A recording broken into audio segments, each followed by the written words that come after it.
અત્યારે ભારત પાકિસ્તાન યુદ્ધની પરિસ્થિતિ વચ્ચે સરહદ પર સેનાના જવાનો તૈનાત છે. અત્યારે ટેકનોલોજીથી યુદ્ધ લડાઈ રહ્યું છે. ડ્રોન, મિસાઇલ, બોમ્બનો ઉપયોગ આ યુદ્ધમાં થઈ રહ્યો છે. પરંતુ વાત કરવી છે 1965 અને 1971ના યુદ્ધની, કે જે આ યુદ્ધમાં મહત્વની ભૂમિકા ભજવી હતી બનાસકાંઠાના સરહદી વિસ્તારના રણછોડ પગીની. રણછોડ પગી સુઈગામ તાલુકાના લીંબાળા ગામના વતની હતા અને પોલીસ પગી તરીકે કામ કરતા હતા.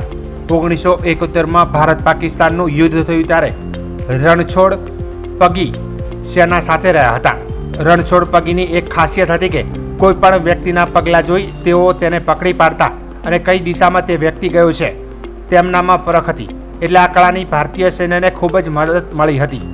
1971માં ભારતીય સૈન્યએ રણછોડ પગીની સાથે લીધા હતા ત્યારે સરહદી નડાબેટ વિસ્તારમાંથી રણમાં ચાલી ભારતીય સૈન્યને પાકિસ્તાન સુધી જવામાં મદદ કરી હતી. સૈન્યને 1971ના યુદ્ધમાં પાકિસ્તાનથી થોડાક અંતરે ઊભું રાખ્યું હતું અને ત્યારબાદ રણછોડ પગીએ ત્યાં જઈ કઈ ચોકીઓ છે, કેટલા સૈનિકો છે તે તમામ જાણકારી લાવી સેનાને આપી હતી. ત્યારબાદ ભારતે 1971ના યુદ્ધમાં વિજય મેળવ્યો હતો. જોકે યુદ્ધ અંતિમ ચરણોમાં હતું ત્યારે ભારતીય સૈનિકો પાસે દારૂગોળો ખલાસ થઈ ગયો હતો. ત્યારે રણછોડ પગીએ એક જ રાતમાં 3 વાર પાકિસ્તાનથી ભારત આવી અને ઊંટ પર ભારતીય સૈન્યનો દારૂગોળો પહોંચાડ્યો હતો, જ્યાં ભારતીય સૈનિકોને દારૂગોળાથી લડવામાં મદદ મળી હતી. જોકે સવારે વાયુસેનાએ ભારતીય સૈન્યને તાકાત પૂરી પાડી હતી અને ભારતનો વિજય થયો હતો. ત્યારે અત્યારે ટેકનોલોજીના જમાનામાં યુદ્ધ લડાઈ રહ્યું છે, પરંતુ 1971માં પરિસ્થિતિ કંઈક અલગ જ હતી અને આ સરહદી યોદ્ધાઓએ પોતાને સિંહ ફાળો આપ્યો હતો. તે સિવાય પણ 1965માં જ્યારે પાકિસ્તાન દ્વારા ભારત પર હુમલો કરવામાં આવ્યો હતો તે વખતે પણ આ વિસ્તારના યોદ્ધાઓ દ્વારા ભારતીય સેનાને મદદ કરવામાં આવી હતી. પાકિસ્તાની સેના દ્વારા 1965 જ્યારે બનાસકાંઠા જિલ્લાની સરહદો પર હુમલો કરવામાં આવ્યો હતો તે સમયે સરહદી વિસ્તારના યોદ્ધાઓ દ્વારા ભારતીય સેનાને મદદ કરી અને વિઘાકોટ સુધી ઓછા સમયમાં સૈન્યને પહોંચાડ્યું હતું. જેના કારણે વિઘાકોટ વિસ્તારમાં જ ભારતીય સેના દ્વારા પાકિસ્તાની સેનાને જડબાતોડ જવાબ આપી વિઘાકોટ ખાતે રોકી લેવામાં આવ્યા હતા અને તે સમયે પણ ભારત દેશનો વિજય થયો હતો.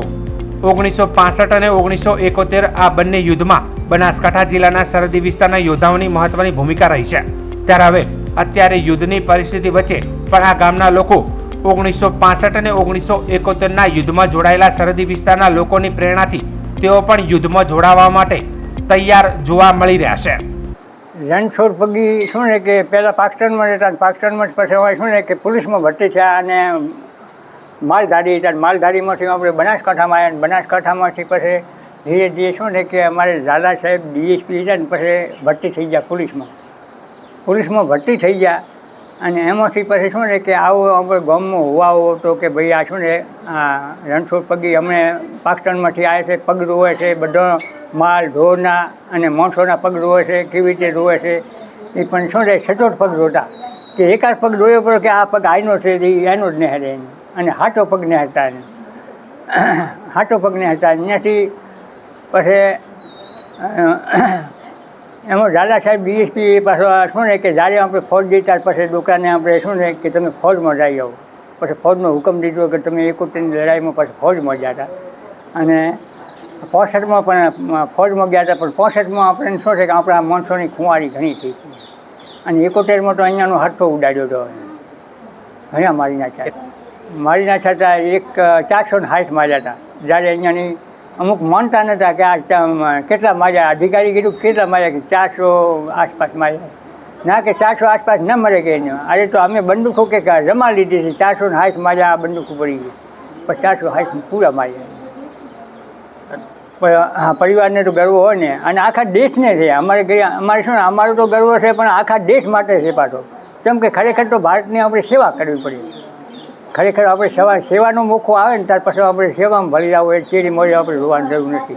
મારા જેવો તો અત્યારે તૈયાર થઈ જાય કોઈ બી આપણે હેડો કે હેડો તો અત્યારે એવું તો તૈયાર થઈ ગયું. આપણા દેશ બદલે આપણે શું છે દેશ બદલે તો આપણે હોય ને દેશ બદલે એવું આપણે કે આપણે મદદ કરવી છે એમ એવું થાય ને આપણે દેશ બદલે તો આપણે તૈયાર. અને કોઈ બી દેશ માણસો છે ને ભક્તિ છે ને એના દેશમાં તો શું ને તરત આપણે તૈયાર થઈ કે ભાઈ આપણે ફોજમાં હાલો લડવા સારું જતા રહો એવું વાંધો નહીં પાછું. રણનો ભૂમિયો રણછોડ પગી એટલે જે રણ વિસ્તાર અહીંયા આવેલો છે ને એના પોતે બહુ જાણકાર હતા. દાખલા તરીકે અહીંયાથી રણની અંદરથી કોઈ તમે ઊંટ નીકળેલો હોય ને તો એ ઊંટના પગ અંદર કેટલો ઘૂસેલો છે એના અંદાજ ઉપર ખબર પડી જતો કે એના ઉપર કેટલું વજન હશે. એટલે વજન ઉપર અંદાજ આવી જતો કે ઊંટ ઉપર કેટલા વ્યક્તિઓ બેઠેલા હશે. અને એ પછી એના માટે એમને રણના ભૂમિઓ કહેવાય. રણની ભૂમિને બહુ જાણકાર હતા. એટલે એમને ગમે તે બીજો દાખલા તરીકે મનુષ્યનો પગ હોય તો ખબર પડી જતી, પાણીમાં પગ મૂકેલો મનુષ્ય તો ખબર પડી જતી કે આ માલ ઢોરનો પગ છે, આ ગાયનો પગ છે, આ ઊંટનો છે, આ કોઈ બહારની વ્યક્તિનો પગ છે, એ કેટલે ગયેલું હશે અને કેટલા દિવસ પહેલાંનો પગ છે એ પણ પોતે જાણી શકતા. એટલે રણનો ભૂમિયો કહેવામાં આવે છે. સેનાને કેવી મદદ કરી? સેનાને પોતે બહુ મદદ કરેલી હતી. 1965 અને 71ના યુદ્ધમાં જ્યારે દારૂ ગોળો અને બધું પૂરું પાડવાનું થયું ને તો નાડાબેટથી પોતે ઊંટ દ્વારા આખી નાઇટ પોતે એક વખત તો ઘાયલ થઈ ગયા હતા, પગે ગોળી વાગી હતી, છતાં પણ પોતે સેનાને બહુ મદદ કરી હતી. કેવું ગૌરવ? બહુ ગૌરવ અનુભવીએ છીએ અમે તો. અમારા પારિવારિક છે, બાકી આખો દેશ ગૌરવ અનુભવે છે. આપે તેમની સાથે અને મળ્યા પણ હશો, રૂબરૂ પણ જાણ્યા છો. એવા કયા પ્રસંગો આપને કોઈ જણાવ્યા હશે દાદાએ જ્યારે દાદા જોડે મળવાનું થયું ને ત્યારે દેશ પ્રત્યેની જ વાતો જોવા મળી છે.